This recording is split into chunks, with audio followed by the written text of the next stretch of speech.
El caso más alarmante ocurrió en Los Teques, donde una pareja de esposos, identificada como Richard Borges y María Alejandra Mijares, permanecen desaparecidas desde la noche del sábado. Fueron bruscamente arrastrados por la corriente. Ante esto, Marjorie Borges, hermana de Richard, lanzó una conmovedora súplica a través de un video en redes sociales para la colectividad.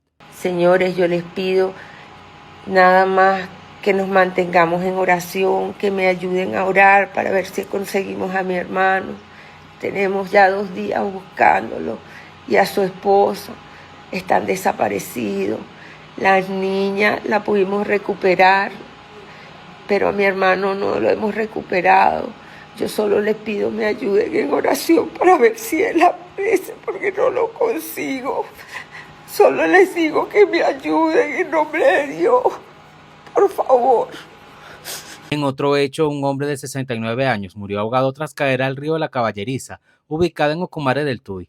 La víctima, un trabajador del campo identificado como Melquiades Hernández Peralta.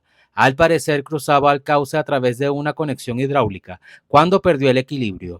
Paralelamente, autoridades de Huaycaipuro dieron un balance indicando que las lluvias han provocado un total de 354 afectaciones, de las cuales 156 corresponden a viviendas anegadas. En tanto, en Carrizal se contabilizan más de 100 inmuebles con daños.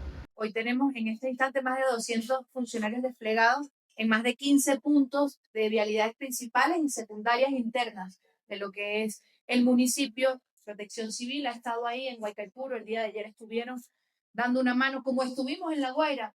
Las autoridades señalaron que la crecida del río San Pedro alcanzó niveles críticos a la altura del Paso.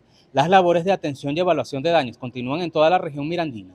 Desde Miranda, Alberto Rebeto, Noticias Venevisión.